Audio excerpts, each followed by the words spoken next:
Resnično se želim zahvaliti za podporo, katero ste mi jo izkazali. Podpora namreč meni pomeni ogromno.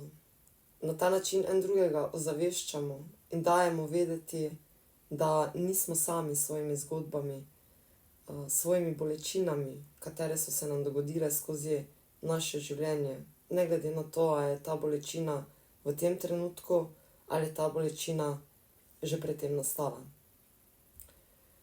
Podpora se mi zdi resnično zelo pomembna, kajti na lastni koži sem večkrat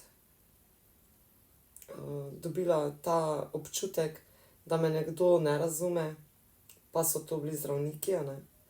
Zato mi ta podpora resnično ogromno pomeni. Včeraj sem naletela na en podcast, kjer je potekal pogovor s priznanim zdravnikom psihiatrije.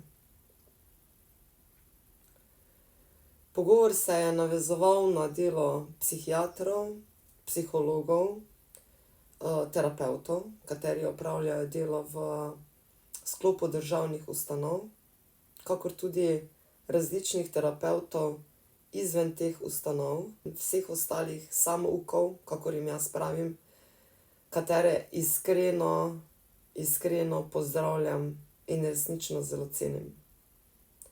Sama imam, kot sem to povedala že v prejšnjem videu, kar precej raznih priznanj, imam tudi diplome, vendar z njimi ne maham pred nosom drugih ljudi, ker si na ta način ne bi nikakor ne želela pridobiti od kogarkoli neko spoštovanje oziroma izsiliti neko spoštovanje ali karkoli drugega, ker mi vsi ti nazivi in te funkcije res ne pomenijo nič.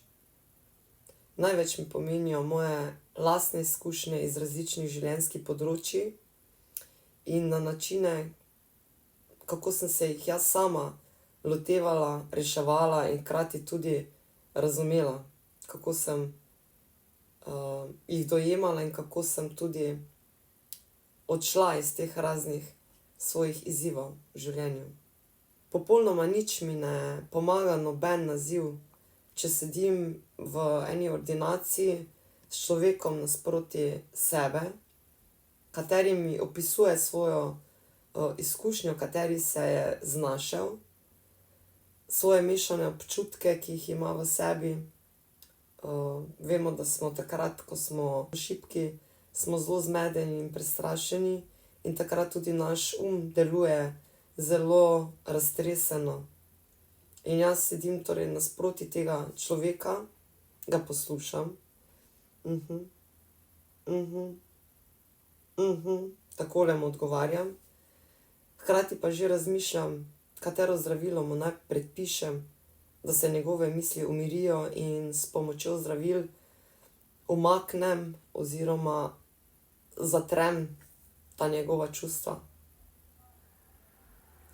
A sem s tem kaj res pomagala človeku nasproti mene? Ne kaj prav dosti, a ne? S pomočjo zdravil se umikamo od našega bistva. Čustva so pri nas izredno pomembna. Res imajo izredno pomembno vlogo. S pomočjo naših čustev se mi usmerjamo. Naša čustva, negativna in pozitivna, so naš kompas življenja. Naše telo je izredno pametno. Izredno. Bolj kot ga bomo upoštevali in poslušali, lažje nam bo. Veliko lažje. In zato prosim vse zdravnike, psihologe, terapevte, kogarkoli, ki imate priznanja, prosim, ne tlačite ljudi dol, ker me resnično zanima, koliko poti svojih izzivov ste pa vi sami prehodili.